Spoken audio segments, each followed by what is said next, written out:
wabarakatuh.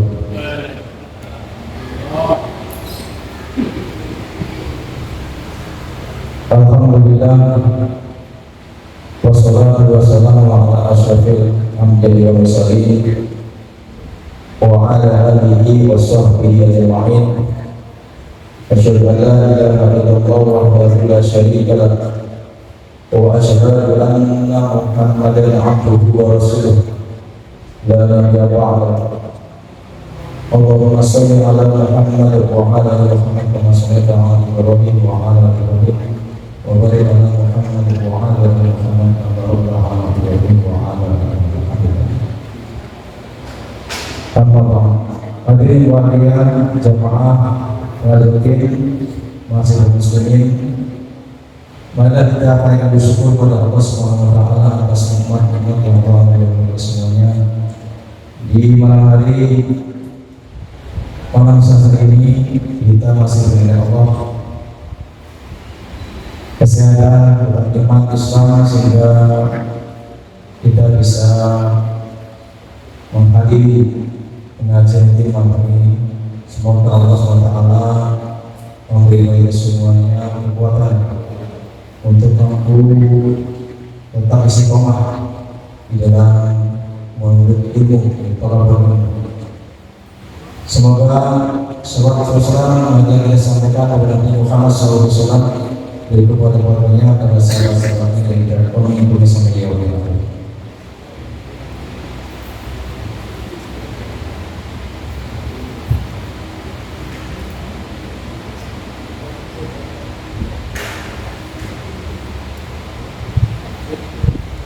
Hadirin sekalian, juga saya berkondisi membacakan acara pada kajian malam ini yang pertama pembukaan, yang kedua pembacaan ayat suci Al-Quran, kemudian yang ketiga adalah kajian Islam yang insya Allah pada malam hari ini akan disampaikan oleh Ketua Majelis Bapak Haji Muslim Mahmud Rasi Al-Agif. Kemudian yang keempat adalah tanya jawab dan menerima bentuk dari doa. Marilah ibadah pada pertanyaan saat ini kita sama-sama buka dengan baca basmalah. Bismillahirrahmanirrahim. Baiklah, untuk berikutnya yaitu pembahasan ayat Al-Quran yang dibawakan oleh Bapak yang Faizan Febri Besar.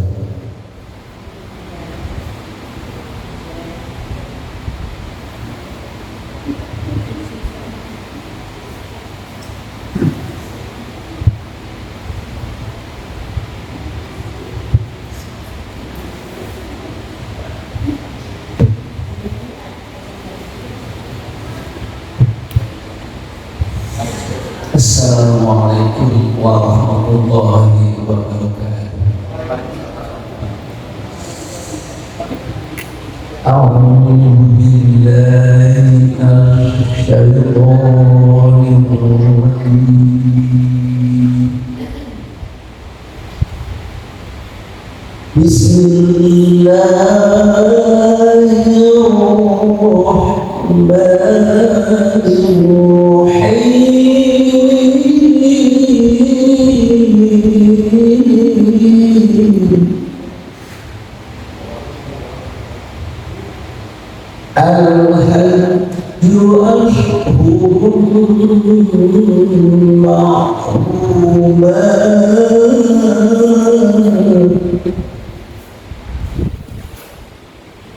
فمن فرض فيهن الحج فلا رفث ولا فسوق ولا جدال في الحج ولا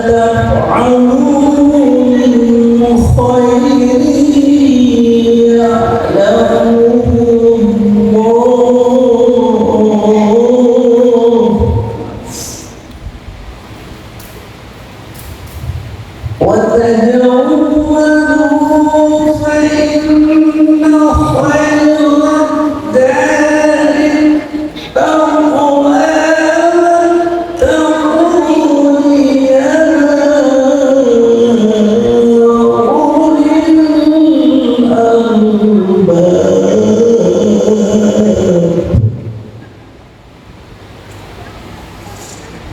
ليس عليكم جناح أن تبتغوا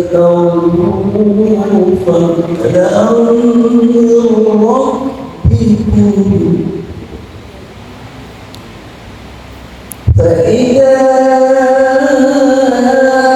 أفضتم من عرفات فاذكروا الله عند المشعر الحرام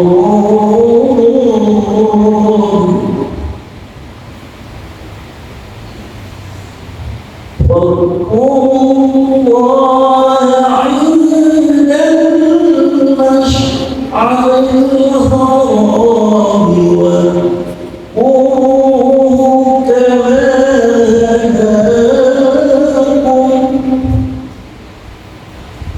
وإن كنتم من قبله لمن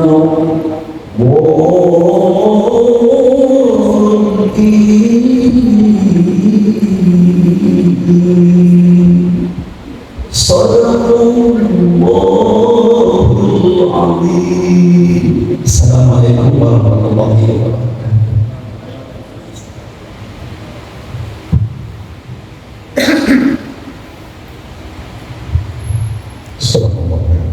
Semoga yang berkesan dan juga yang mendengarkan memperoleh rahmat dari Allah Subhanahu wa Ta'ala. Baiklah, hari bagian kita akan sama-sama kajian pengajian firman pagi ini yang akan dibawakan oleh yang terhormat Abu Ustaz Kiai Haji Muslih Abdul Basir pada beliau di persilakan.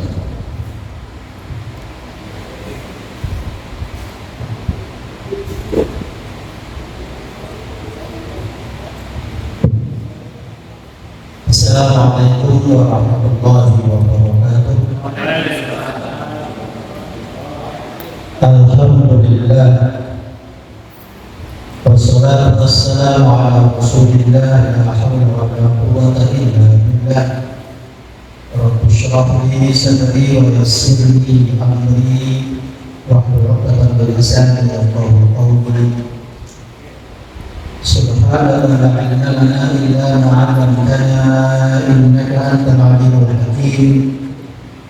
Radina billahi rabba wa bil islam dina wa bi Muhammadin nabiyyan wa rasulah.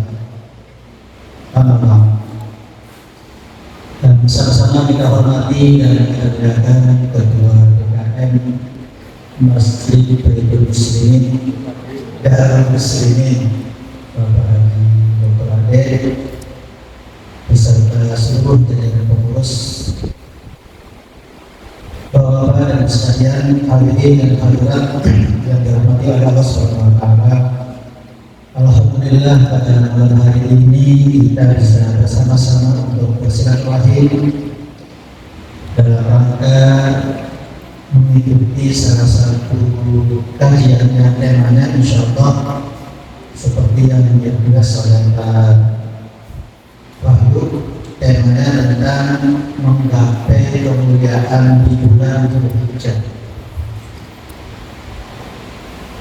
Tentu yang dimaksud dengan kemuliaan di bulan Dzulhijjah ini tidak secara keseluruhan, tapi yang dimaksud adalah di 10 hari pertama di bulan Dzulhijjah. Dan ketika kita mengisinya dengan baik dengan berbagai macam dan berbagai ragam amal saleh, mudah-mudahan itu yang menghantarkan diri kita menjadi orang-orang yang mulia di sisi Allah Subhanahu wa taala. Insyaallah semuanya mulia. Kita ingin mendapatkan kemuliaan di hadapan Allah Subhanahu wa taala. Tapi nanti jangan kaget ketika nanti saya jelasin tentang ciri-ciri orang yang mendapatkan kemuliaan di sisi Allah Subhanahu wa taala. Karena menggapainya tidak mudah, tapi akan ada ujian dan cobaan dari Allah Subhanahu wa taala. Kalau kita siap dan kemudian kita lulus, insya Allah kita akan menjadi kekasih Allah Subhanahu wa taala. Bapak dan Ibu sekalian yang dirahmati Allah Subhanahu wa taala, di dalam sebuah hadis dikatakan bahwa afdhalus siyam afdhalu ayyamid dunya ayyamul ashr. Kata Rasulullah SAW bahwa seutama-utamanya, sebaik-baiknya hari mulia itu ayyamul ashr, yaitu hari-hari yang 10. Karena 10 hari di bulan Dzulhijjah ini menjadi hari yang paling istimewa, menjadi hari yang paling mulia. Kita kan tahunya hari mulia itu adalah Ramadan. Kita kenal bulan Ramadan sebagai bulan suci, sebagai bulan istimewa. Padahal bulan istimewa itu bukan hanya bulan Ramadan.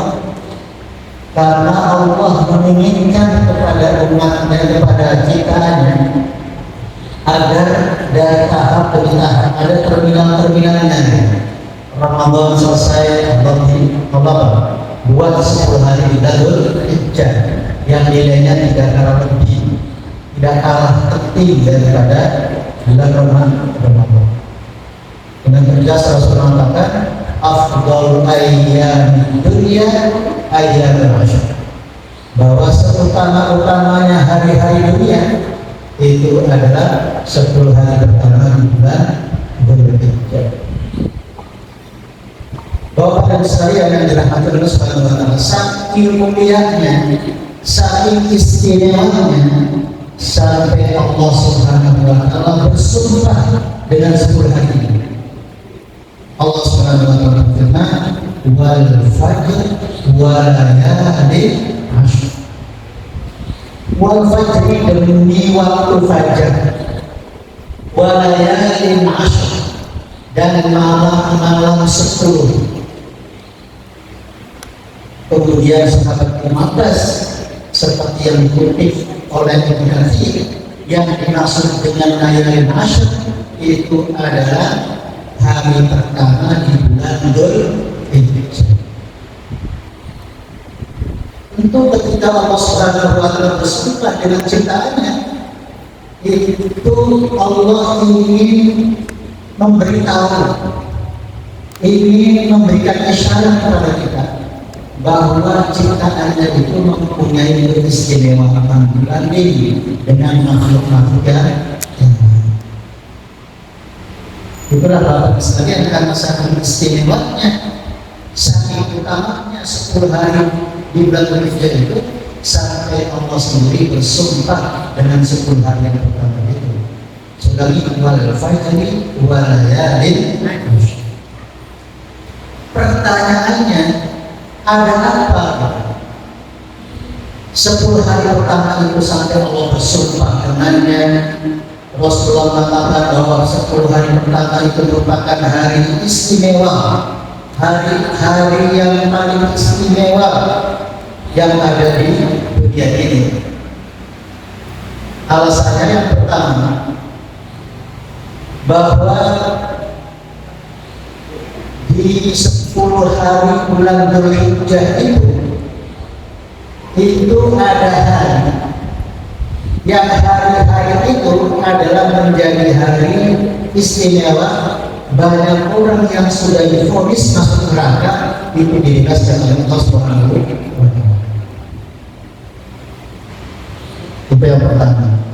Yang kedua, di 10 hari pertama itu ada hari yang pada hari itu Allah berbangga di tengah-tengah penduduk langit. Terutama Allah banggakan terhadap para malaikat. Kenapa? Karena dulu ketika Allah mau menciptakan makhluk yang namanya manusia, ketika Allah memberitahu kepada malaikat, bagaimana kira-kira komentar malaikat? Mereka berkomentar, ataj'alu fiha man yufsidu fiha wa yasfiku. Apakah engkau akan menjadikan di muka bumi ini adalah makhluk yang kerjaannya itu apa? Yufsidu fiha wa yasfiku, senangnya itu membuat kerusakan di muka bumi dengan bermaksiat kepada Allah Subhanahu wa taala, wa yasfiku dima, dan senangnya itu menumpahkan darah, tawuran, peperangan dan lain-lain. Tapi pada hari itu, terutama di hari Arafah, Allah ingin menunjukkan kepada malaikat, coba lihat di padang Arafah, coba lihat di seluruh penjuru dunia, kaum muslimin mereka berpuasa, kaum muslimin mereka berzikir, kaum muslimin semuanya dalam rangka mengenal Allah Subhanahu wa taala. Tidak seperti yang menduga dulu. Itu keistimewaan yang pertama. Yang kedua, keistimewaan yang ketiga, bahwa dari 10 hari pertama di bulan Dzulhijjah itu ada 1 hari itu yang lebih istimewa, yaitu Yaumul Nahar, yaitu hari dilaksanakannya hewan kurban. Nanti akan saya jelaskan sebagai akhir. Kemudian yang keempat adalah pada bulan Dzulhijjah ini sebagian kaum muslimin menyempurnakan rukun Islam yang penting, dan itu tidak bisa digantikan dengan bulan-bulan yang lain. Tidak bisa digantikan di bulan Muharram, di bulan Rabiul Awal, atau bulan-bulan yang lain. Sekalipun ada dari pemikiran teman-teman liberalis yang mereka mengatakan dengan sempitnya padang Arafah, dengan sempitnya Mina, maka para cendekiawan perlu untuk beristihad. Salah satu istihadnya bahwa haji itu tidak perlu tumpah blek di hari Arafah, tapi boleh katanya bisa jadwal. Ada yang dilakukannya di bulan Syawal, ada yang dilakukannya di bulan Dzulqa'dah, ada yang di bulan Dzulhijjah. Kenapa? Karena mereka mengatakan al-hajju ashhurun ma'lumat, bahwa haji itu dilaksanakan pada hari-hari yang telah ditentukan. Apa itu? Syawal, Dzulqa'dah, dan Dzulhijjah. Gitu ya. Tapi kira-kira pemikiran seperti ini benar nggak kira-kira? Wallah, tapi menurut pendapat jumhur ulama ini adalah tidak benar. Kenapa? Karena tidak sesuai dengan apa? Dengan contoh Rasulullah SAW. Karena Rasulullah SAW bersabda, "Qulu'an ni manasikakum." Ambillah dari aku manasikakum, manasik kalian. Maka tidak bisa kita kenal sendiri. Maka dalam masyarakat ibadah haji, dia harus mengikuti apa yang telah diajarkan oleh kita Rasulullah SAW. Itu salah satu istimewaannya. Ada bulan untuk menyempurnakan rukun Islam yang tidak bisa diganti dengan hari yang lain. Bahkan tidak bisa diganti itu pada tanggal 11, 12, 13, dan harus tanggal 9. Karena al-hajju Arafah. Haji itu puncaknya Arafah di tanggal 9, dan itu tidak bisa digantikan dengan hari-hari lain. Itu yang keempat, Bapak sekalian, salah satu keistimewaan 10 hari pertama Dzulhijjah. Dan yang terakhir bahwa 10 hari pertama ini, kalau 10 hari pertama ini diisi dengan amal soleh, maka amal soleh itu akan membawa cinta Allah Subhanahu wa Ta'ala. Selain kalau 10 hari pertama itu diisi dengan amal soleh, maka amal soleh yang dilakukan pada 10 hari pertama itu menjadi amal yang paling dicintai oleh Allah Subhanahu wa Ta'ala.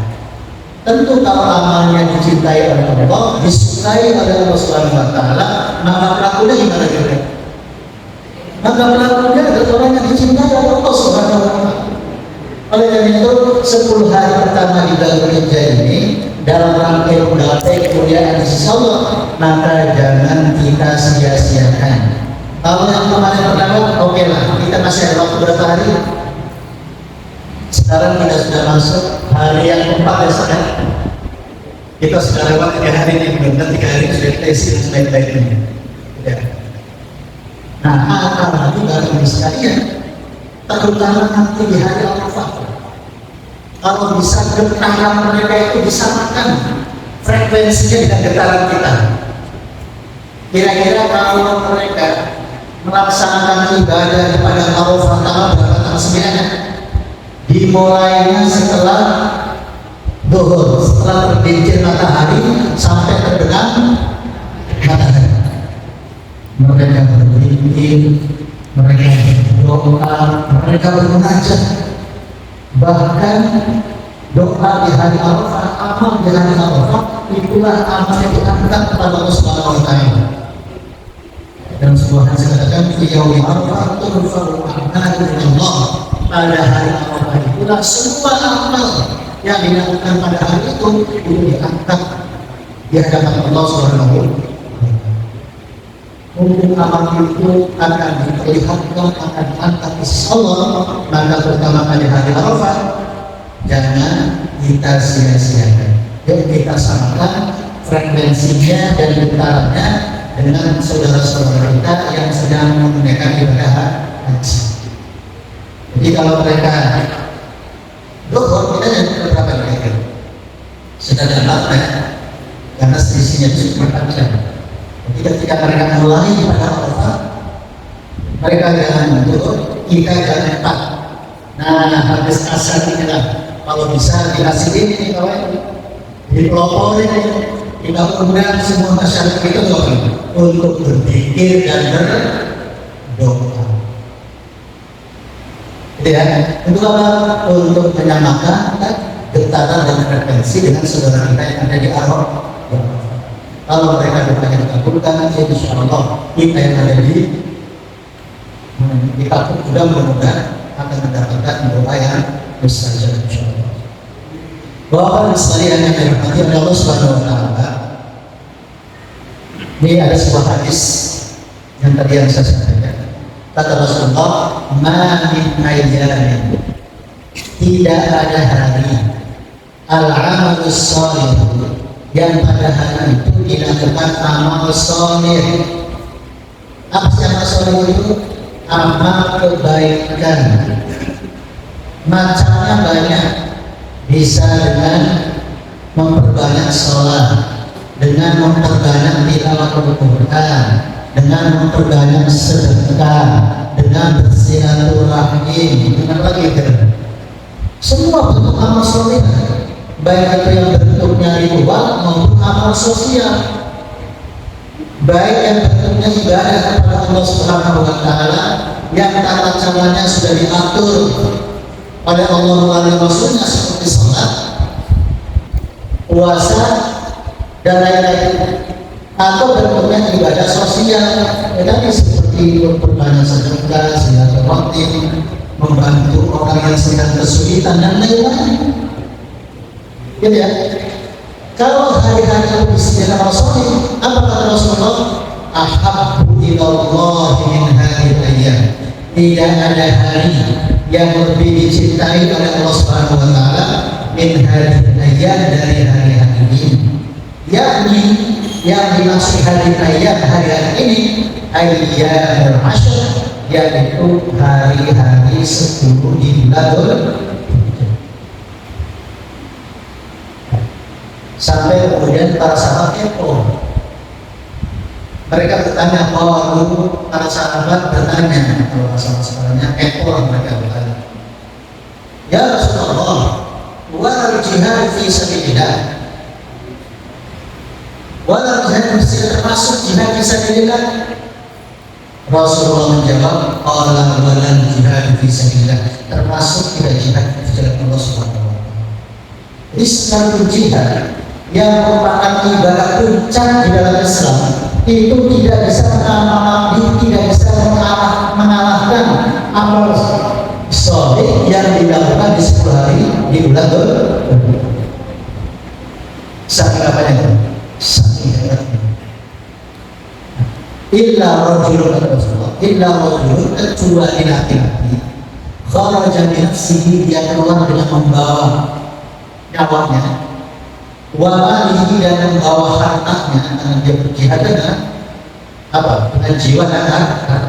Wajahidu bi amwalikum wa anfusikum, dia berjihad dengan anfusnya, dengan amwalnya.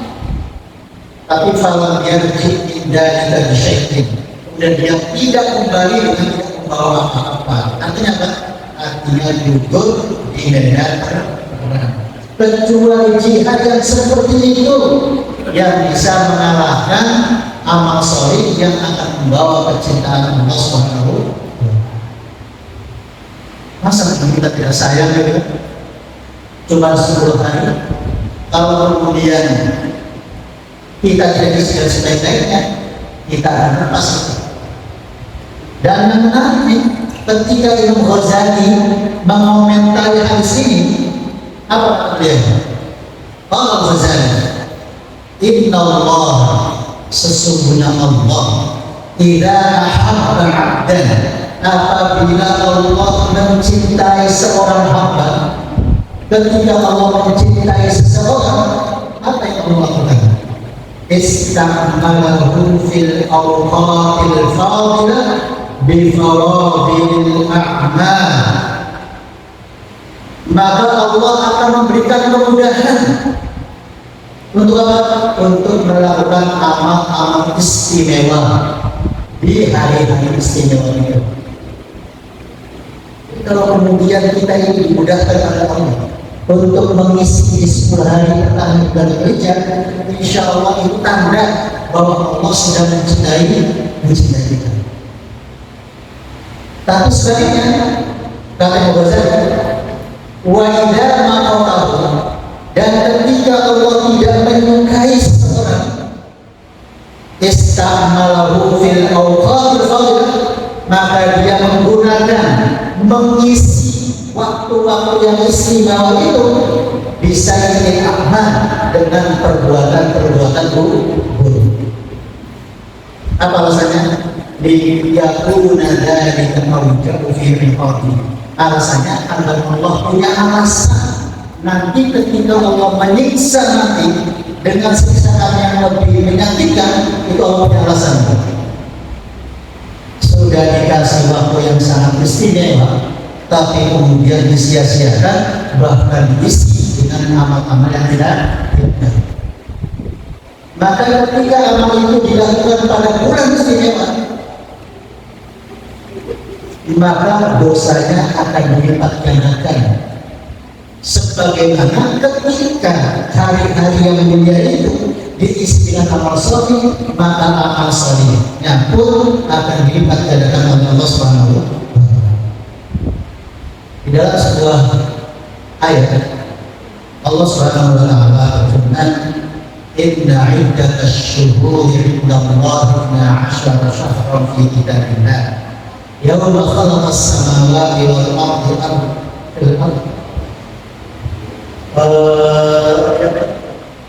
inna iddatash syuhuri 'indallahi 12 syahran fi kitabillah يوم خلق السماوات والأرض منها 4 حرم ذلك الدين القيم فلا تظلموا فيهن أنفسكم. Jadi kata Allah Subhanahu wa taala, sesungguhnya hitungan bilangan bulan sebelum Allah menciptakan langit dan bumi itu sudah ditetapkan oleh sekalian bahwa jumlah bulan itu ada 12. Tapi di antara 12 bulan itu minha arba'atul hurum. Di antara 12 bulan itu Allah tetapkan ada 4 bulan mulia. Apa sih 4 bulan mulia itu? Yang 3-nya berurutan, yang 1-nya terpisah. Apa yang berurutan? Yang pertama Qa'dah, Dzulhijjah, Muharram, dan bulan Ramadan. Nah, karena bulan ini adalah bulan mulia, apa pesan Allah Subhanahu wa taala? Fala tadlimu fihinna anfusakum, maka janganlah kamu menzalimi diri kamu sendiri. Dengan cara menzalimi diri dengan bermaksiat, dengan melanggar larangan Allah Subhanahu wa taala.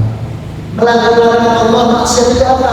Melanggar larangan Allah itu wujudnya 2. Yang pertama tidak melaksanakan perintah Allah, yang kedua melanggar larangan Allah Subhanahu wa taala.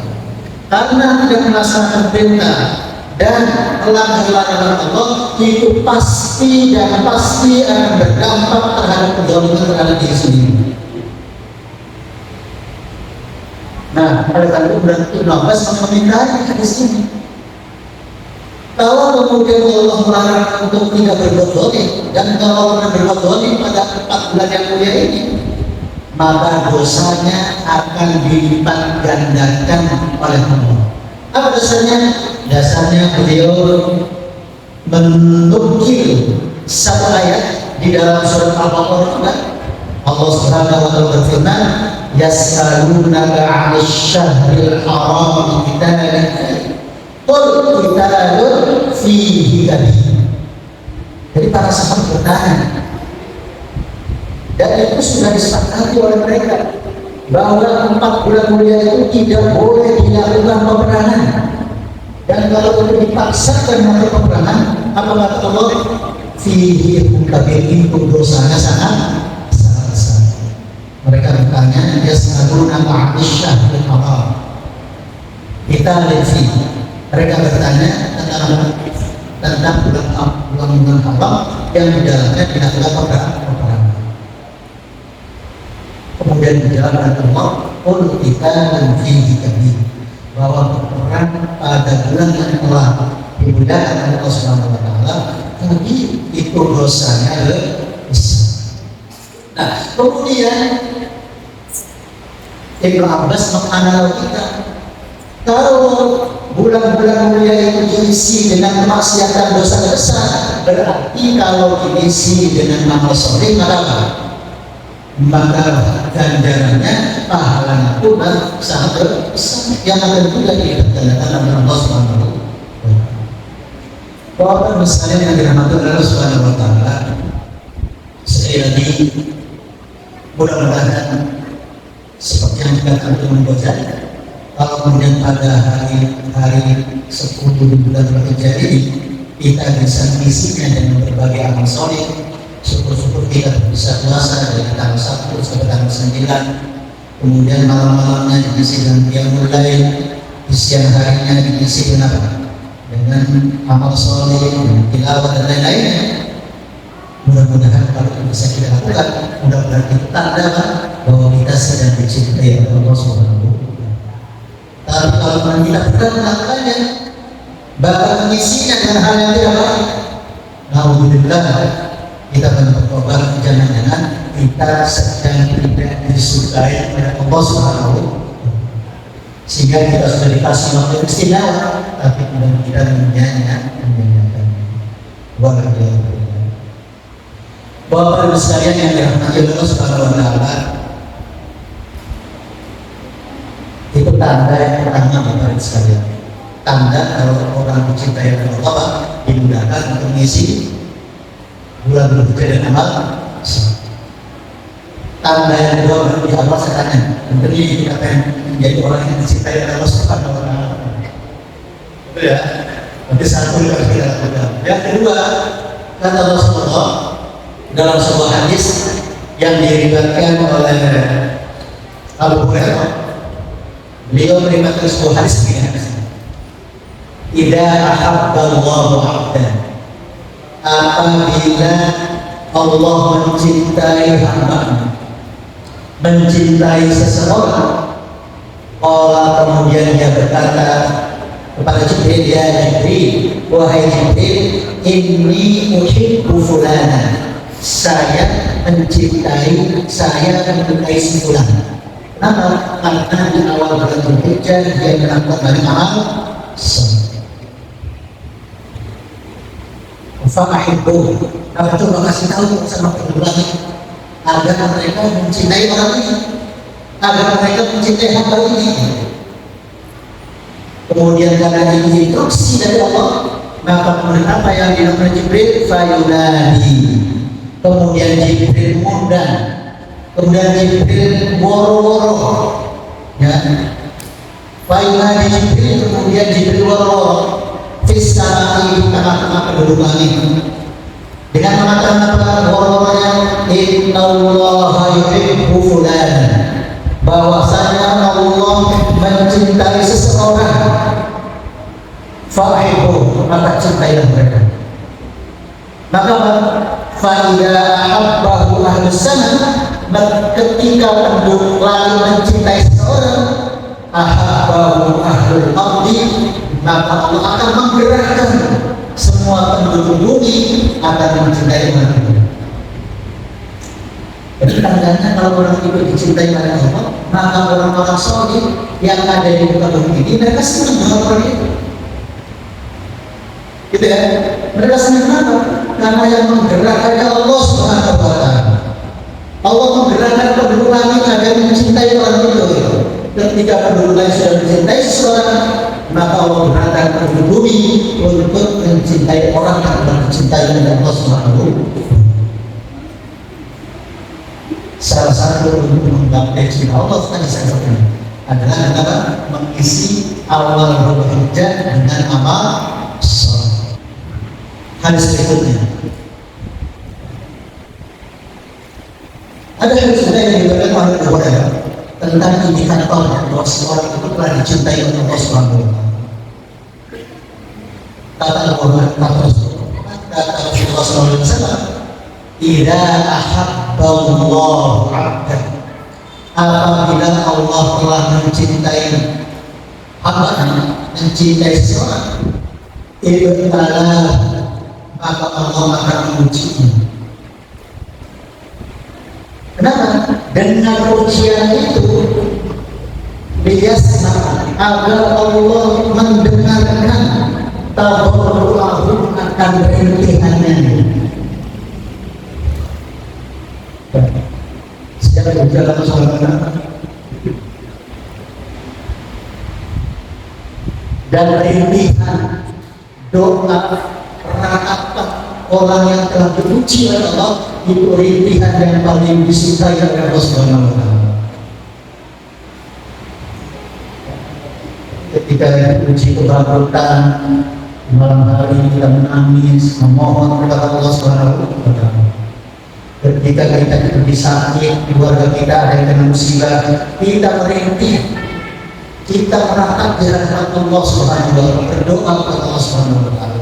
Rintihan dan ratapan hamba ketika diuji oleh Allah Subhanahu wa Ta'ala itu ratapan yang sangat-sangat disukai oleh Allah Subhanahu wa Ta'ala.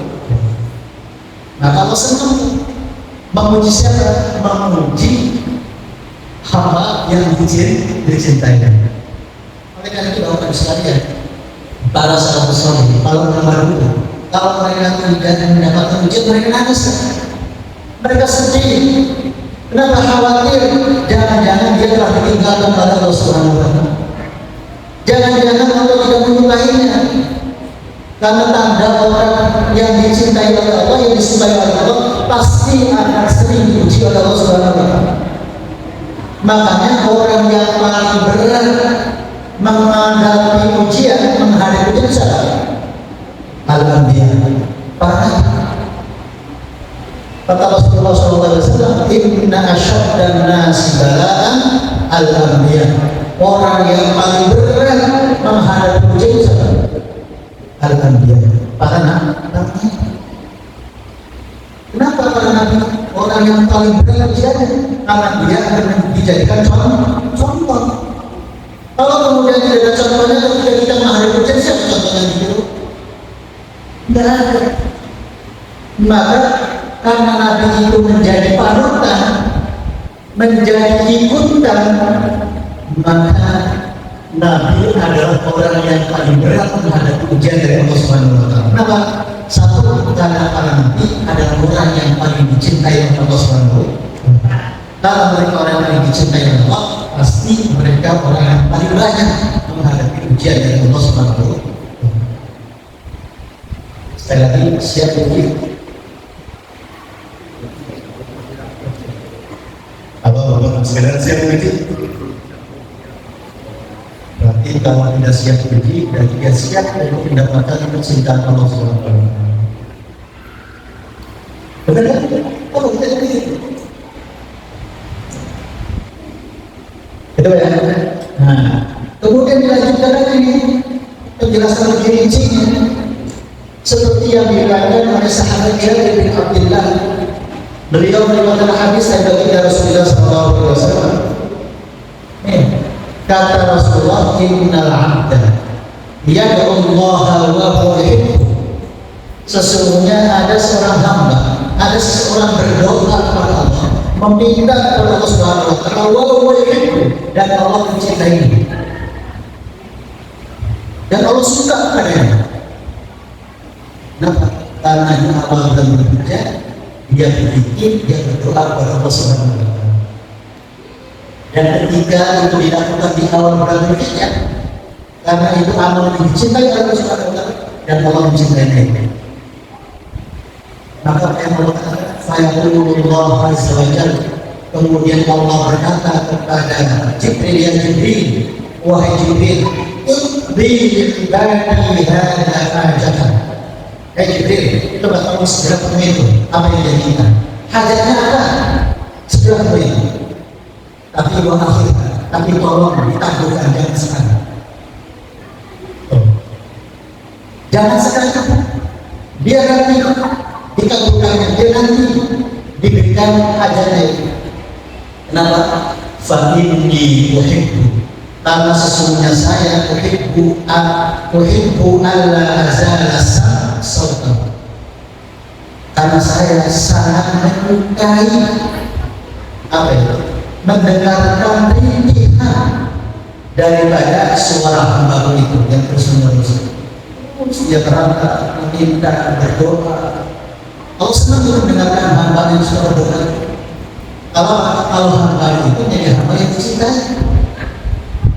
Jadi kalau hamba yang berdoa tidak segera dikabulkan, jangan suruh kepada Allah. Dan sekali, jangan suruh kepada Allah. Kenapa? Karena bisa jadi karena Allah sedang menyukai, sedang mencintai ratapan kita, sedang Allah mencintai rintihan kita di hadapan Allah Subhanahu wa Ta'ala. Gitu ya. Kalau kemudian dikabulkan, bisa jadi kita akan berhenti, tidak lagi berdoa lagi, semua kebutuhan sudah terpenuhi. Mau doa apa lagi? Doa ini dikabulkan, doa ini dikabulkan. Kalau semua doa dikabulkan, berarti kita berdoa lagi. Betul ya? Berarti kita berdoa lagi. Nah, dan hadis selanjutnya, wa innal 'abda, dan sesungguhnya hamba la yaqulullah, dia sedang berdoa kepada Allah Subhanahu wa Ta'ala, wa huwa yaqulu, sementara Allah tidak menyukainya, sementara Allah sedang membenci orang itu. Kenapa? Sudah dikasih kesempatan waktu yang istimewa tapi disia-siakan. Disia-siakan. Dia berdoa kepada Allah Subhanahu wa Ta'ala. Fayaqulullah azza wa jalla, Allah berkata kepada Jibril, ya Jibril, wahai Jibril, iqdi ibadi hadza hajatan. Ya Jibril, coba segera penuhi hajatnya. Apa yang dia doa, apa yang dia minta, segera dipenuhi hajatnya. Apa alasannya? Fa inni akrahu man asma sautan, karena sesungguhnya saya suka benci dengan suara dia itu. Jadi kalau kita berkata dikabulkan, jangan-jangan apa ya? Jangan-jangan Allah tidak suka lagi untuk mendengar rintihan dan doa kita. Gitu ya. Betul kan? Jadi kalau kemudian kita berdoa ini adalah bentuk ibadah, maka terus saja kita berdoa kepada Allah Subhanahu wa Ta'ala. Gitu ya. Mudah-mudahan doa kita itu termasuk doa yang dicintai oleh Allah Subhanahu wa Ta'ala, sehingga doanya tidak segera dikabulkan hajatnya. Tapi kalau doanya orang yang tidak disukai oleh Allah Subhanahu wa Ta'ala, Allah ingin segera kan? Allah ingin segera kabulkan. Kenapa? Kalau Allah tidak suka mendengar suara doanya, suara dia. Betul ya? Bapak sekalian yang dirahmati Allah Subhanahu wa Ta'ala, makanya dalam sebuah ayat katakan, walaqad arsalna ila umamin min qablika fa'akhadnahum bil ba'sa'i wad dharra la'allahum yatadarrabun. Kata Allah, walaqad arsalna, dan sungguh telah kami utus ila umamin, kepada umat-umat min qablika sebelum kamu ya Rasulullah, fa'akhadnahum, kemudian kami uji mereka bil ba'sa'i, dengan pemelakatan, wad dharra'i, dan kesengsaraan. Apa bedanya? La'allahum yatadarra'un, agar mereka itu apa itu? Merendahkan hati, merintih, meratap di hadapan Allah Subhanahu wa Ta'ala.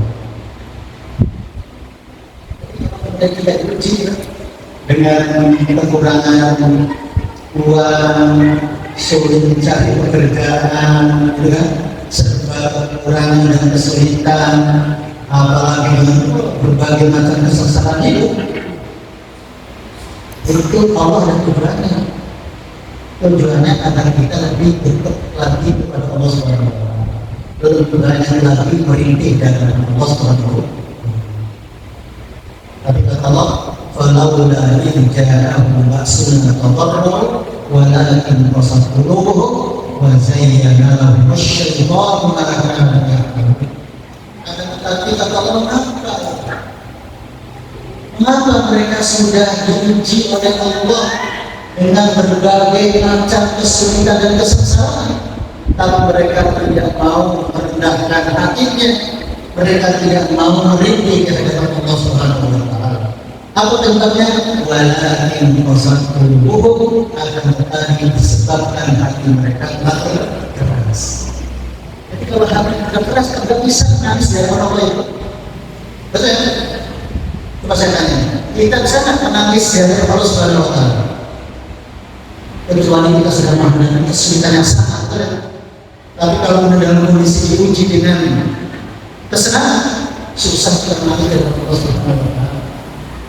Ketika kita sudah sulit menghadapi, sulit menangis di hadapan Allah Subhanahu wa Ta'ala, jangan-jangan tanda hati kita sudah mengeras. Ketika sudah mengeras, hatinya tidak bisa luluh, tidak bisa rendah hati, tidak bisa menangis di hadapan Allah Subhanahu wa Ta'ala. Wa zayyana lahum asy-syaitanu ma kanu ya'malun. Bisa jadi sebab yang kedua itu karena amal kita dihiasi oleh syaitan. Seakan-akan amal yang kita lakukan, perbuatan yang kita lakukan itu adalah baik, padahal mata Allah itu tidak. Bapak Ibu sekalian yang berdoa Allah Subhanahu wa Ta'ala, kita lanjutkan. Nah, berikutnya itu tanda orang yang dicintai oleh Allah Subhanahu wa Ta'ala. Dan untuk menggapai kecintaan Allah, menggapai kemuliaan Allah, tadi apa tadi? Salah satunya kita isi 10 hari pertama bulan Dzulhijjah, agar kita menggapai kecintaan Allah dan kemuliaan Allah Subhanahu wa Ta'ala. Apa yang kita lakukan? Seperti yang dilakukan Rasulullah SAW.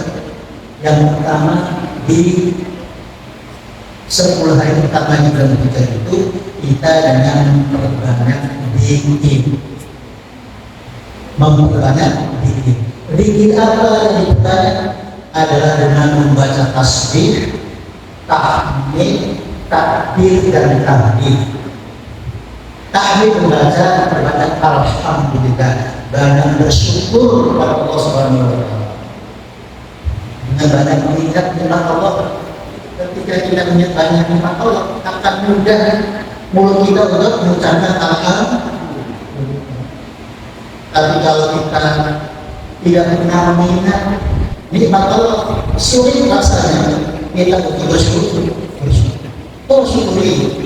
Kita bangun tidur, alhamdulillah, ya, kita masih sehat, bernafas, masih diberi kesempatan hidup, masih dijaga kesehatan kita, kemudian kita masih bisa bergerak, kita bisa melaksanakan ibadah kepada Allah. Kita syukuri nikmat itu, insya Allah nikmat-nikmat itu akan Allah tambah. Yang kedua, dengan membaca takbir Allahu Akbar, dengan membacakan Allah Subhanahu wa Ta'ala di malam bulan Idul Adha sampai selesai tasyrik, itulah yang diperbanyak membaca tasbih, tahmid, takbir dan membaca takbir la ilaha illallah. Apa dasarnya? Dasarnya seperti hadis yang diriwayatkan oleh Ibnu Umar. Kata Rasulullah, "Min ayyamin", tidak ada hari a'dhamu, yang lebih agung, yang lebih besar indallahi, di sisi Allah, wa la ahab, dan tidak ada yang lebih dicintai olehnya, al-amalu fihinna, yaitu beramal di hari-hari itu, min ayyami ashri dzulhijjah, daripada hari-hari 10 bulan Dzulhijjah. Jadi amalan 10 hari bulan Dzulhijjah itu amalan yang paling besar, amalan yang paling agung, amalan yang paling dicintai oleh Allah Subhanahu wa Ta'ala. Sampai-sampai bulan Ramadan itu kalah kalau hari-harinya ya, kalau hari-harinya. Jadi kemudian hadis itu dikonfrontir dengan hadis tentang kemuliaan Ramadan. Jadi kalau kemuliaan Ramadan itu adanya di malam-malam harinya.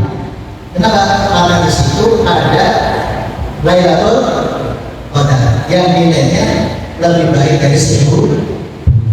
Tapi kalau ditanya hari-hari apa yang paling utama dan afdal, itu 10 hari. Tapi kalau ditanya malam apa yang paling mulia, adalah malam-malam Ramadan. Langsung ya. Nah, jadi hari-hari yang paling utama dan agung itu 10 hari pertama bulan Dzulhijjah. Allah atau Rasul bersabda dan Rasul seperti hari aja, yaitu hari-hari ini.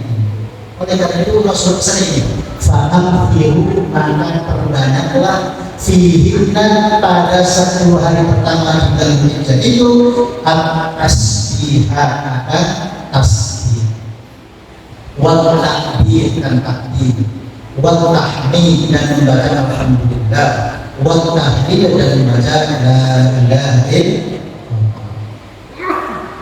Dan itu ringan diucapkan tapi berat ditimbang.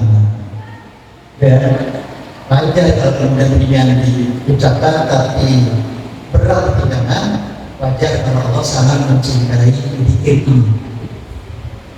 Jadi itu yang pertama. Yang kedua, berpuasa. Jadi 10 hari pertama bulan Dzulhijjah itu kalau bisa diisi puasa dari tanggal 1 sampai tanggal 9. Kalau tidak bisa, karena puasa itu bagian dari amal sholat. Kalau tidak bisa, diutamakan tanggal 9-nya. Jangan sampai tidak. Sekalipun sunnah, tapi di sunnah yang luar biasa tidak dengan Allah Subhanahu wa Ta'ala. Kenapa? Karena puasa di Arafah itu yukaffiru sanataini, itu akan menghapus 2 tahun madiyatin wa mustaqbalatin, adalah dosa yang telah lalu dan dosa yang akan datang. Apa maksudnya? Dosa yang akan datang dari Allah Subhanahu wa Ta'ala maksudnya setelah kita menunaikan puasa Arafah, ketika puasa dari Allah Subhanahu wa Ta'ala, maka setelah hari-hari itu akan dimudahkan untuk beramal saleh. dan amal saleh itulah akan menghapus dosa-dosa. Sebagaimana firman Allah, innal hasanati yudhibnas sayyi'at. Sesungguhnya kebaikan-kebaikan itu akan menghapus kesalahan-kesalahan. Jadi jangan dimaknai ngapain saya amal soleh gitu kan. Toh saya datang dari Allah Subhanahu wa taala. Bukan begitu. Salah memahaminya gitu. Jadi maknanya dosa yang setahun akan datang akan diampuni itu maknanya tidak secara langsung, tapi orang itu akan dimudahkan untuk melakukan amal-amal kebaikan, sehingga dengan banyak amal kebaikan itu akan menghapus kesalahan. Innal hasanati yudhibnas sayyi'at. Dan Rasulullah SAW juga berpesan kepada kita, ittaqillaha haitsu kunta wa atbi'is sayyi'ata hasanatan tamhuha. Gitu kan? Dan bertakwalah kepada Allah dimanapun kita berada. Wa atbi'is sayyi'ata hasanatan, dan ikutilah ketika kita setelah melakukan keburukan segera melakukan kebaikan. Maka kebaikan itu akan menghapus ketidakbaikan atau menghapus kesalahan. Ya, Bapak Ibu sekalian yang dirahmati Subhanahu wa taala. Yang ketiga adalah banyak berdoa. Kata Rasulullah SAW sebagaimana yang diriwayatkan oleh Imam Tirmidzi, khairul du'a'i, sebaik-baiknya doa yaum Arafah, yang doa pada hari Arafah. Sekalipun makna yaum Arafah itu sekalipun maknanya berbeda. Ya, makanya nanti kalau kemudian hari Arafahnya berbeda dengan yang ada di Saudi, jangan kemudian memaksakan diri bahwa kita harus sama.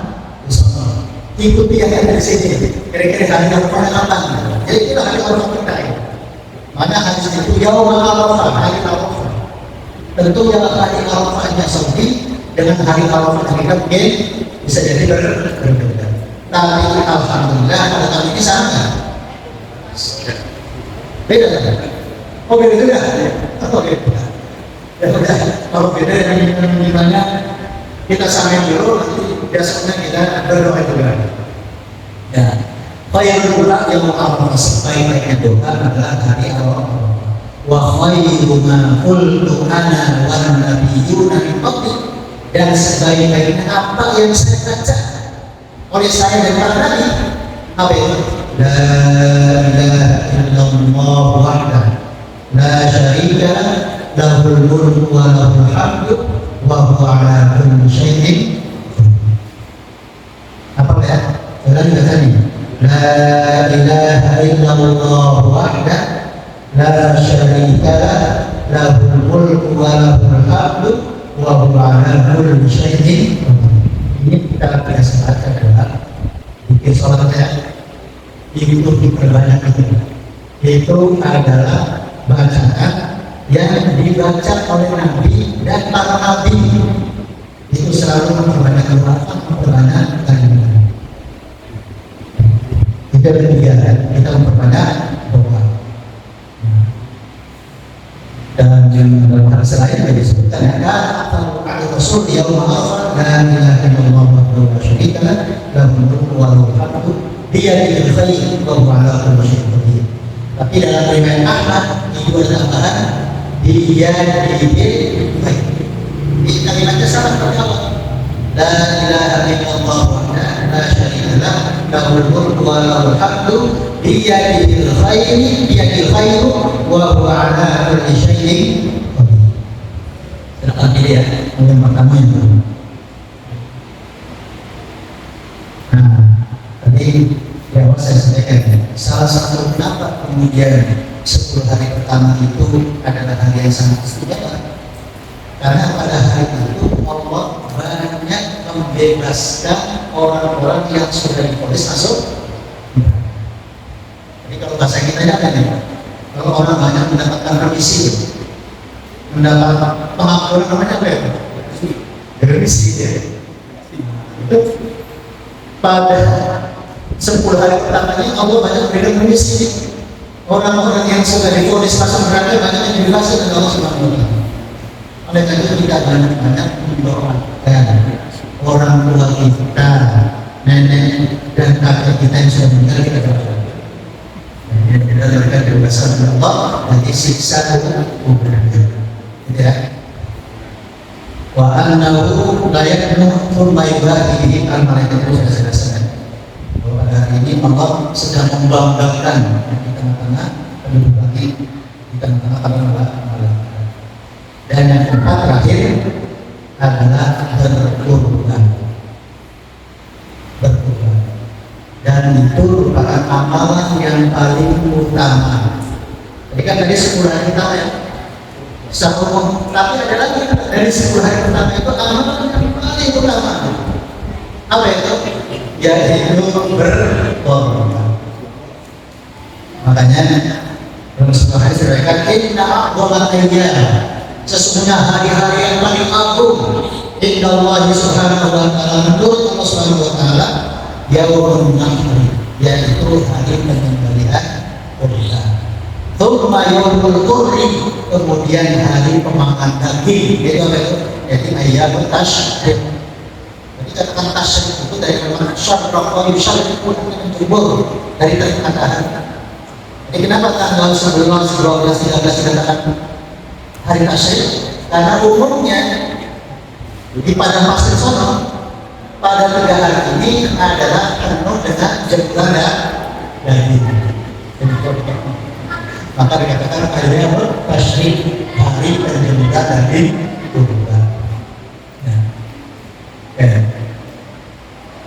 Itu dapat tulis tentang bagaimana menunjukkan kurban.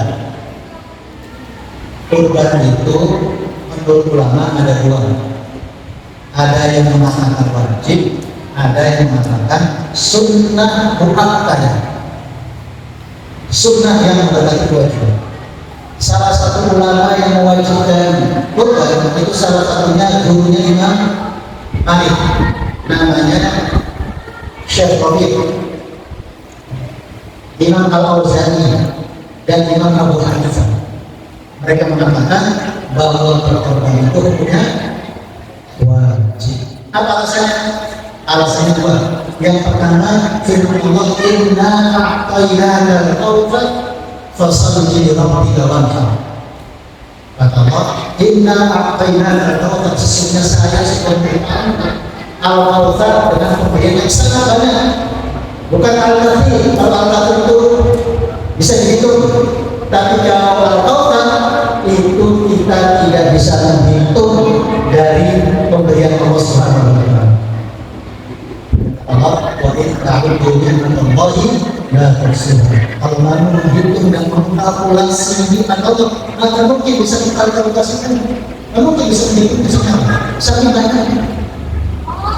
Oleh karena itu permintaannya hanya sederhana. Fasalli li rabbika wanhar. Maka sebagai tanda syukurnya fasal mata sholat wanhar, dan berkorban. Dan kalau kita berkorban dan khawatir rezeki kita sudah berkurang, akan tambah oleh Allah Subhanahu wa taala. Sekalipun kalau tambahan bukan bentuk materi, bisa jadi bentuknya materi, kesehatannya dijaga, perasaannya selalu bahagia, selalu mendapatkan keberuntungan, itu bagian dari kebesaran Allah Subhanahu wa taala. Itu alasan yang pertama. Alasan yang kedua, kata Rasulullah, man kana lahu sa'atun wa lam yudhi fala yaqrabanna musallana. Barang siapa yang diberi kelapangan rezeki hanya sekedar memberi satu ekor domba kecil, kadang-kadang apa ya, membeli HP yang harga 10 juta bisa, hanya sekedar membeli kambing 3 juta, itu katanya nggak mampu, gimana? Kadang-kadang beri mobil, jangan mampu. Masa untuk memberi kambing, sapi yang harganya juga nggak semahal mobil atau motor, kadang-kadang mampu. Kita harus tahu ini acara ini. Kata Rasul, barang siapa yang diberi kemampuan kemudian tidak berkorban, kata Rasulullah, fala yaqbalu musallam. Jangan dekat-dekat musallam. Jangan dekat-dekat tempat sholat. Maknanya dia tidak mampu sebagai umat Rasulullah SAW. Kenapa? Karena karakteristik ciri dari umat Rasulullah adalah umat yang peduli terhadap sesama. Salah satu ciri umat Nabi Muhammad itu adalah peduli dengan sesama. Maka hampir semua ibadah itu ditutup dengan ibadah sosial. Kita contoh, kita berpuasa 1 bulan penuh, kita dilatih merasakan bagaimana tidak enaknya lapar. Maka di akhir waktu itu ditutup dengan apa itu? Dengan zakat fitrah. Betul kan? 10 hari pertama juga berhijrah, kita dianjurkan, kita didorong, kita dipacu untuk beramal saleh. Akhirnya itu kenapa? Ditutup dengan berkorban. Ibadah haji, wah luar biasa ya. Dengan hartanya, dengan fisiknya, tenaganya, luar biasa. Itu tuh kenapa? Ditutup juga dengan ibadah Jadi kita tidak cukup itu hanya kita menjadi orang yang soleh terhadap diri kita sendiri, kalau kita tidak memperhatikan terhadap sesama. Maka wajar kalau kemudian orang yang diberi kemampuan tapi dia tidak mau berkorban, maka Rasulullah pada yang bukan musuh jangan sekali-kali mendekat terhadap tempat sholat. Dia tidak diakui oleh Rasul sebagai orang sekalian yang dirahmati Allah Subhanahu wa Ta'ala. Ini bagi yang mampu. Tapi kalau tidak mampu, jangan wajib. Makanya mayoritas sudah mengatakan bahwa berkorban itu hanya sunnah dan sunnah mutlak. Tapi kalau orang yang mampu lebih baik kita keluarkan. Biar kita mendapat pengakuan dari Rasulullah, kita itu sudah didapat dari Rasulullah SAW. Saat ini ada yang namanya seorang tabi'in Abu Hatim. Pas masuk waktu Idul Adha, dia nggak punya uang, sampai dia hutang untuk membeli hewan korban. Kemudian yang mungkin keluarganya, mungkin temannya bertanya, apa itu? Masa saya diri, saya hutang korban. Kemudian beliau membaca sebuah ayat, walaupun naj'alnaha lakum min sya'a'irillah fiha khair. Kata Allah, walaupun yang unta-unta yang dijadikan hewan korban itu, ja'alnaha lakum, Allah jadikan buat kamu min sya'a'irillah, itu termasuk bagian dari syiar Allah. Kata semua iman dan yang mampu berkorban, yang akan jadi syiar Allah, yang akan jadi syiar Islam, menunjukkan bahwa Islam adalah agama yang sangat peduli terhadap sesama, terhadap orang yang buruk.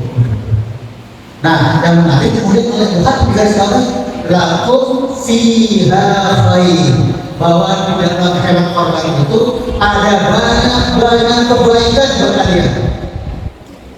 Kalau Allah sudah menjanjikan bahwa dalam hewan korban itu banyak kebaikan, masa kemudian saya tidak tertarik? Masa saya kemudian tidak mau mendapatkan kebaikan itu? Kalau saya hutang, kemudian saya meninggal, insya Allah ahli warisnya akan membayar. Kalau saya masih ada harta kekayaan, maka sebelum waris akan dibayar hutang. Tapi kalau kemudian saya meninggal sebelum saya berhutang, mendingan kalau tahun depan saya umur dan berkorban itu nggak bisa dilakukan selain tanggal 10, 11, 12 ya. Nah, kalau di saya berhutang untuk mendapatkan lamun fiha khairun dari mana? Dari anak saya tidak berkorban.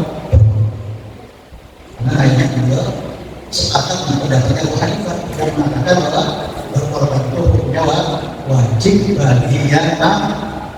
Jangan khawatir Bapak sekalian. Kalau kita punya uang, berkorban. Kalau kemudian kita punya kemampuan untuk membayar dan belum punya uang, hutang, gak apa-apa.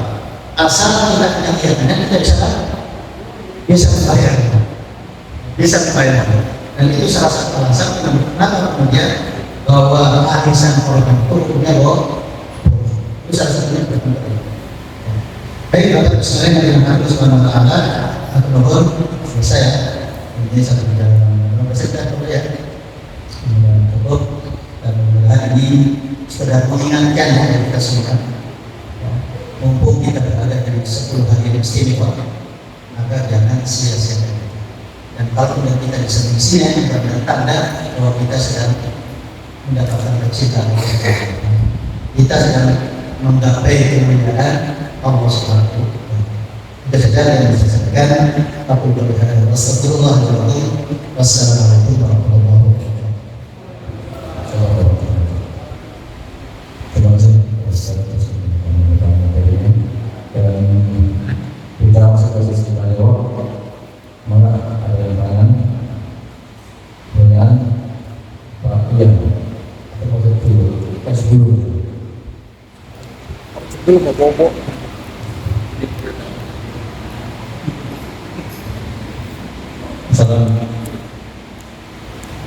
Assalamualaikum warahmatullahi wabarakatuh. Maaf sebelumnya kami sangat info atau salah macam. Kalau nggak salah ada perbedaan puasa itu kan air Arafah sama kita kalau salah itu ternyata yang tadi soal saya itu di Arab itu 16 bukan 17. Nah itu sebaliknya bukan saya harusnya puasa 83 sama 93 itu tetap 1 minggu atau 5 Sabtu. Mohon penjelasannya. Assalamualaikum warahmatullahi wabarakatuh. Bang Santri Pak Ustaz.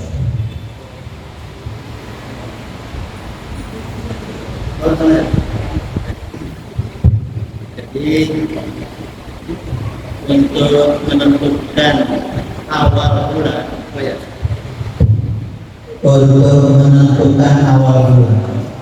itu adalah sama seperti menentukan awal Ramadan, yaitu mazhabnya ada dua.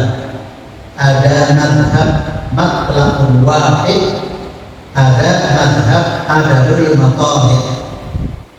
Apa matlaq itu? Matlaq itu dari kalimat huruf yang artinya terbit matahari. Matlaq itu artinya tempat terbit matahari. Nah, jadi para ulama ini, apakah matlaq itu satu atau masing-masing negara itu punya matlaq? Indonesia punya matlaq, Malaysia punya matlaq, Arab Saudi punya matlaq. Sehingga ketika mereka yang menganggap bahwa matlaq itu tidak satu, maka ketika negara itu melihat awal bulan, maka itu hanya berlaku untuk negeri itu, tidak berlaku untuk negeri yang lain. Kalau menganggap bahwa matlaq itu tidak satu, tapi masing-masing negara punya matlaq, punya tempat terbitnya matahari. Tidak, ini adalah tanggalnya. Matlaq yang posisinya adalah matlaq bulan, tempat terbitnya bulan. Nah, tapi kemudian termasuk bulan yang lain adalah termasuk Syafi'i bahwa matlaq itu hanya satu. Matlaq itu hanya satu. Jadi kalau satu negara melihat hilal, maka itu berlaku untuk apa? Untuk semua negara. Nah, kita bisa mengikuti adadul maqamid atau mengikuti matlaqul wahid. Tapi jumhur ulama, mayoritas ulama itu adalah memilih bahwa masing-masing negara itu punya makna, punya ketentuan awal bulan sendiri. Kenapa? Karena kejadiannya begini. Kalau pasal kita di sini jam 6 sore, kira-kira kalau nanti di Inggris jam berapa itu? Jam 6 pagi. Sehingga kan kalau kita kerja di sini, di sana masih pagi. Itu salah satu alasannya. Nah, kemudian alasan yang kedua ketika ada seorang sahabat berada di Syam, kemudian dia berangkat ke Madinah. Sementara di Syam dia sudah buka, kenapa? Karena sudah melihat hilal. Tapi kemudian ketika berada di Madinah, ternyata di Madinah orang Madinah masih puasa. Maka sebenarnya berarti Syam punya makna sendiri, kemudian Madinah punya makna sendiri. Dan ketika ditanya, kamu sudah buat kan? Hada amarna Rasulullah sallallahu alaihi wasallam. Demikianlah yang dikatakan Rasulullah sallallahu alaihi wasallam. Nah, ini kembali pertanyaan. Kalau Bapak mengikuti ada di bahwa masing-masing negara pendapat, maka ikuti apa yang menjadi keputusan pemerintah kita. Awal hijrahnya berapa? Hari Sabtu, berarti kita mulainya hari Sabtu. Berarti nanti Arafahnya adalah Arafahnya hari Ahad. Di Arab Saudi ada sama Sabtu. Hari apa? Hari Jumat. Nah, kalau hari Jumat, kalau kemudian ini berlaku makna baik, berarti berlaku untuk semua negara. Apalagi bulan kerja katanya yang berlaku mana? Arab Saudi. Udah, maka seharusnya kita mengikuti Arafahnya Saudi. Tapi kemudian pada saat itu MUI juga mengatakan tidak seperti itu, bahwa karena mengacu kepada adanya makonik, maka kita mengikuti adalah keputusan pemerintah setempat. Gitu ya, karena hadisnya juga bukan Arafah, tapi Yaum Arafah, harinya, bukan tempatnya. Gitu ya. Nah, jadi ikuti saja. Kalau Bapak yakin dengan makhluk wahid, berarti ikuti Saudi. Tapi kalau begitu ada yang boleh tidak ikuti keputusan pemerintah setempat. Kalau pemerintah setempat adalah awal bulannya satu, kita ikuti hari satu. Berarti Arafahnya hari Ahad. Berarti kalau mengikuti pemerintah Saudi, berarti Arafahnya hari Jumat, Arafahnya hari Sabtu. Jadi kalau hari Sabtu kita berdoa masuk bertepatan panjang seperti ini. Betul ya? Walau bisa dipahami. Ya.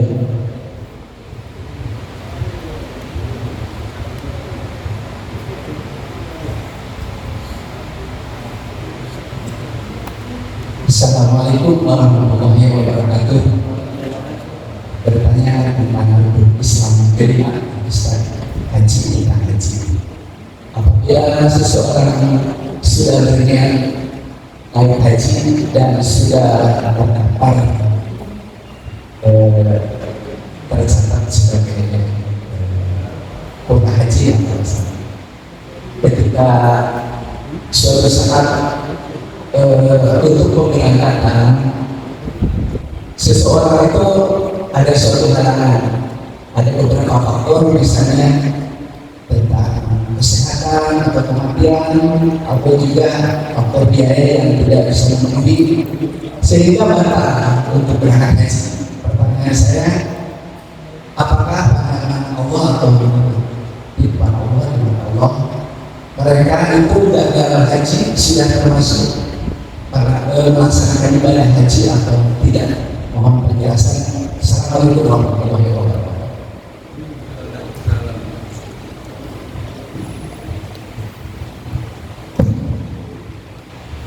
Jadi kalau kemudian kita menerka apakah Allah menerima atau tidak, orang lain. Tapi saya yakin bahwa ketika Allah memberitakan begini, walillahi 'alan nasi hajjul baiti man istata'a ilaihi sabila. Jadi haji itu yang menarik misalnya. Perintah haji dan umrah itu perintah yang sangat menarik. Kenapa? Karena tidak ada perintah Allah yang diembel-embeli dengan kalimat lillah kecuali haji dan umrah. Perintah sholat, itu adalah perintah yang luar biasa yang tidak boleh ditinggalkan dalam kondisi apa. Tapi perintahnya nggak ada lillah. Wa aqimus sholata wa atuz zakata. Benar kan? Perintah infak juga sama. Nggak ada itu kalimat lillah. Innamas shadaqatu lil fuqara wal masakin dan seterusnya. Nggak ada lillah. Tapi kalau perintah haji dan perintah umrah itu selalu diembel-embeli dengan lillah. Walillahi 'alan nas, dan hanya Allah diwajibkan kepada manusia hijjul baiti, haji bait. Ayat yang lain mengatakan wa atimul hajja wal umrata lillah, sempurnakan haji dan umrah karena Allah. Perintah yang lainnya penegasan lillahnya, padahal syarat diterimanya amal itu karena dia harus benar. Apa maknanya? Apa pesannya? Pesannya itu banyak orang ketika menunaikan haji dan umrah itu banyak yang bukan karena apa? Karena ingin menaikkan status sosialnya, biar agar dipanggil Pak Haji, Muhajir. Kalau kemudian sudah haji tidak dipanggil Pak Haji, ini uang alias nambah, tidak kan? Bahkan ketika ada surat undangan nih, undangannya dari hajinya nggak mau datang. Kenapa? Gara-gara undangannya tidak dicantumkan haji atau haji. Jadi hajinya kenapa? Jadi haji bukan Allah Subhanahu wa Ta'ala. Maka bukan dia Allah. Tidak. Nah, kita kembali kepada pertanyaan. Kalau ada orang yang sudah daftar haji, sudah nabung haji, tapi belum sempat mendapatkan kesempatan untuk haji, dan sudah nabung. Kemudian atau sudah menabung tapi untuk melunasinya tidak punya kemampuan, atau kemudian belum sampai mendapatkan tanggung belum meninggal, itu gimana? Insya Allah saya punya keyakinan, insya Allah dia sudah mendapatkan pahala haji. Kenapa? Karena niatnya. Kata Rasulullah, innamal a'malu binniyat wa innama likulli imri'in ma nawa. Jadi sesungguhnya semua amal itu karena niat. Wa innama likulli imri'in, dan sesungguhnya bagi seorang itu akan mendapatkan tergantung terhadap niat. Kalau sudah niat, ini dia dari perjanjian. Katanya dia, ada yang belum haji umroh? Belum. Pengen nggak haji umroh? Ingin. Pengen. Sudah berapa tabungannya? Belum ada. Belum ada. Kalau belum ada itu namanya belum niat, Pak. Itu baru daftar keinginan itu namanya. Belum ada, Pak. Iya. Karena kata Imam Syafi'i, yang namanya niat itu harus mengutarakan diri, harus dibarengi dengan tindakan dan perbuatan. Jadi kalau bapak betul dan harus seorang mukmin wajib punya niat untuk menunaikan haji, wajib. Kalau nggak Rasulullah, khawatir dia akan mengangkat mayat terjadi dia mati jadi. Makanya harus ada niat. Tapi niat itu bukan hanya niat, tapi harus dibarengi dengan perbuatan. Jadi harus dapat nabung. Jadi setiap hari ini dia tanya, bapak pengen nggak haji? Pengen. Tabungnya berapa? Alhamdulillah saya dapat nabung. Sekali itu sehari 2.000, 2.000, nggak apa-apa. Itu sebagai tanda apa namanya, keseriusan kalau kita punya niat gitu. Tapi kalau gimana tabungannya namanya apa? Namanya berdasar keinginan, bukan nyanyi. Dan saya yakin kalau orang itu sudah punya niat, insya Allah mudah-mudahan akan dimudahkan jalannya. Kalau belum sampai, mudah-mudahan sudah dicatat sesuai dengan niat. Bila sesuai dengan yang berumroh, yang berhaji, kalau kita melihat niat dengan apa? Menabung sesuai dengan kemampuan dan perhatian. Kalau kita menabung, yakin tabungan yang berpelan, Allah akan mudah menjalannya. Allah akan kita jalan, entah yang dengan cara berkata orang, dikasih hati orang, pondok jangannya ada. Asal itu kita sudah punya niat yang dibuktikan dengan kita menang. Kalau belum ada tabungan, ya gimana dengan tadinya? Kalau itu Pak, masalah ini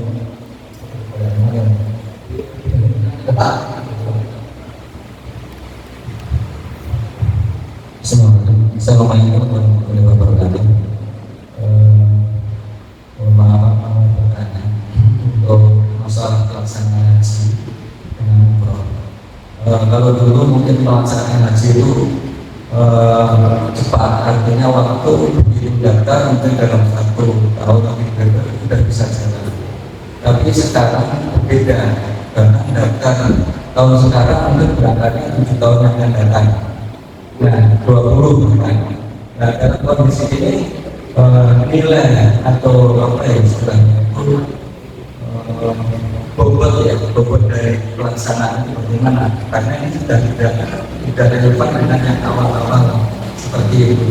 Kemudian misalkan karena haji ini sampai 7 tahun 20 tahun yang akan datang, apa alternatifnya? Apakah sama kalau kita misalkan melaksanakan umroh karena untuk kemampuan mungkin ya tangga yang 20 tahun yang akan datang beda kalau sudah yang 60 atau berapa dan setengah kita tidak mampu.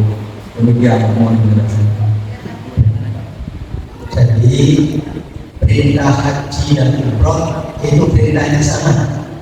Dan bahasanya wa'atimul hajja, sempurnakan rukun Islam itu dengan haji dan umroh. Jadi haji juga wajib, umroh juga wajib. Tapi kalau kemudian kita haji, insya Allah umrohnya dapat. Tapi kalau kita umroh, belum tentu kita bisa melaksanakan ibadah haji. Jadi solusinya seperti yang tadi. Dua-duanya kita lakukan. Jadi yang pertama, kita nabung untuk haji sesuai dengan kemampuan kita. Tapi kalau teman kita punya kemampuan untuk umroh, ya udah kita umroh. Udah kalau umroh juga wajib. Masa sekarang setiap hari ketika sholat yang berikutnya usalli fardhu dhuhri arba'atin mustaqbilan kiblat. Mahal kiblat. Maka seperti itu kita nggak pernah lihat kiblat. Betul ya? Yang minimal kita keinginan untuk berkunjung ke Baitul Tuhan. Jadi kalau bisa dua-duanya. Tapi kalau udah ke udah haji aja. Kalau haji masih Tapi kalau tidak memungkinkan karena haji itu umurnya sampai 20 tahun, sekarang umurnya sudah 60 tahun, harapan untuk sampai haji kecil, kecuali ada mukjizat ya, kecuali ada percepatan, ada kebijakan baru dari pemerintah, itu bisa jadi. Tapi kalau kemudian dihitung-hitung hanya anak buruh, ya udah kita mesti apa? Sama-sama dalam rangka memenuhi wajib haji juga, umroh wajib. Jadi minimal kalau tidak dua-duanya kita sudah mulai sahur wajib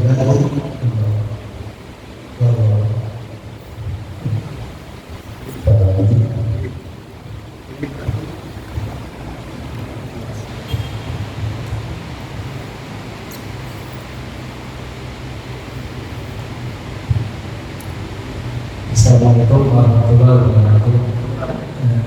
Saya mau nanya, misalnya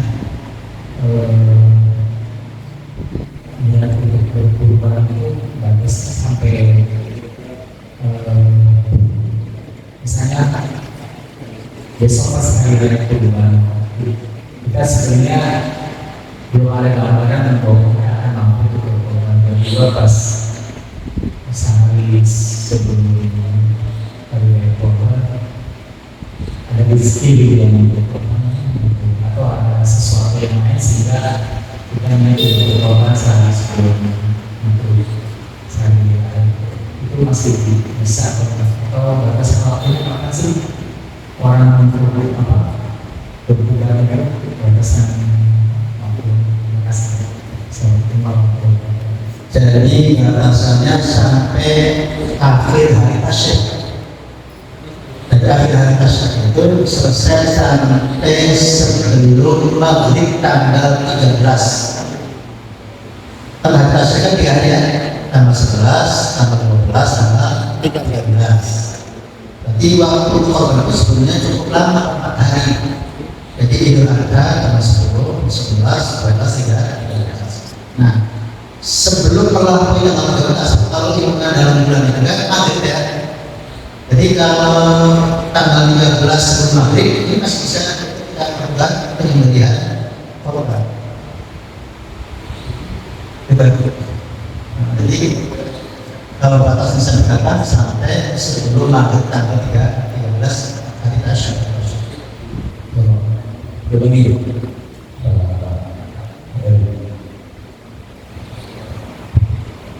Assalamualaikum warahmatullahi wabarakatuh. Pak Ustadz, mau tanya, saya masih agak bingung mengenai Arafah itu. Karena kan kalau kita lihat salah satu untuk di untuk rukun Islam itu haji itu kan di Arab ya. Nah, dengan di Arab itu otomatis kita ada bahkan tanggal 9 itu di Arafah itu tinggal di situ ya. Dan dengan itu orang sakit orang apa kan kalau umpamanya nggak sampai ke Arab itu hajinya kan belum haji maksudnya. Kalau nggak sampai sakit atau kan orang sakit juga bahkan ditaruh di Arafah semuanya kalau saja. Pada saat tanggal 9 di Arafah itu kan orang haji itu wajib di sana semua. Kalau sampai nggak berarti kan juga hajinya karena di Indonesia seperti itu ya. Nah yang berarti otomatis patokan semua itu adalah Arab Saudi ya Pak. Nah saya mau tanya ini tadi saya juga agak bingung pada saat kita itu ada dari tanggal kebaikan di tanggal 1 Juli sampai tanggal 10 itu luar biasa sekali. Yang saya tanyakan satu Pak, apakah kita itu kalau kita bilang ada dua kalau yang di dunia awal bulan itu dari Imam Syafi'i sampai itu ya. Nah, saya mau tanya kalau umpamanya kita saya juga bingung sendiri Pak, karena saya masih bingung apakah sampai puasa Arafah itu niat di Arab Saudi apa itu. Nah itu menurut kalau proses gimana? Kalau dia dari dua sistem tadi, saya menggunakan dari kita lihat dari masjid mana. Kalau Syafi'i kan kita itu rata-rata sih jual Syafi'i ya. Nah yang saya tanyakan itu Pak, jadi jangan sampai tidak tahu. Saya terus jadi waspada dengan ini. Masa sih kita patokan untuk haji aja di Arafah itu kayak Arab Saudi. Sebenarnya kalau patokan untuk puasa Arafah, kayaknya di sana sudah 10 Zulhijjah. Walaupun ada perbedaan sudah tadi itu. Nah itu kalau saya sendiri baiknya diucapkan. Jadi yang namanya fikih itu tidak akan bisa disatukan. Jadi kalau kita mensikapi itu harus berlawan dan sama seperti ketika awal Ramadan Muhammadiyah kemarin lebih dahulu, RU-nya pemerintahnya satu hari setelahnya. Kira-kira yang benar, kira-kira yang mana? Ya nggak bisa, karena masing-masing punya dasar, masing-masing punya maka dikembalikan kepada diri kita masing-masing. Kira-kira yang membuat kita nikmat, yang membuat kita tenang itu dari sekian pendapat dengan sekian darinya, mana yang membuat kita paling menenangkan hati kita.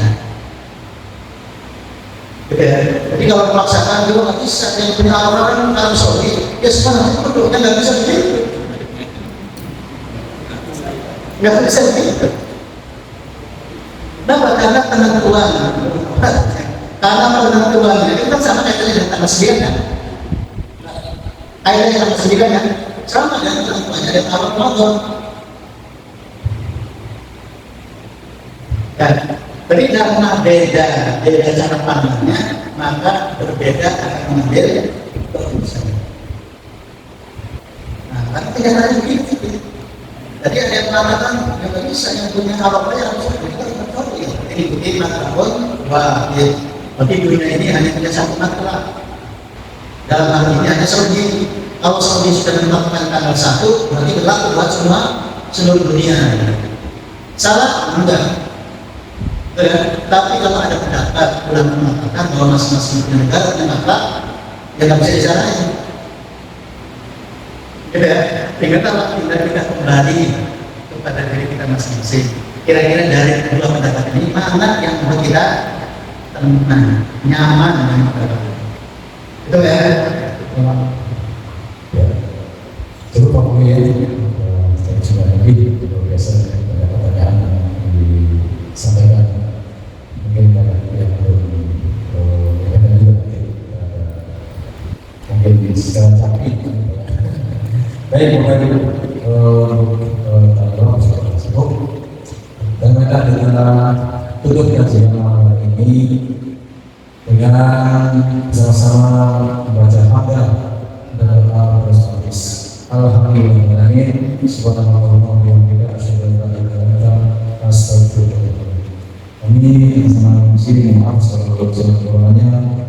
Wassalamualaikum warahmatullahi wabarakatuh.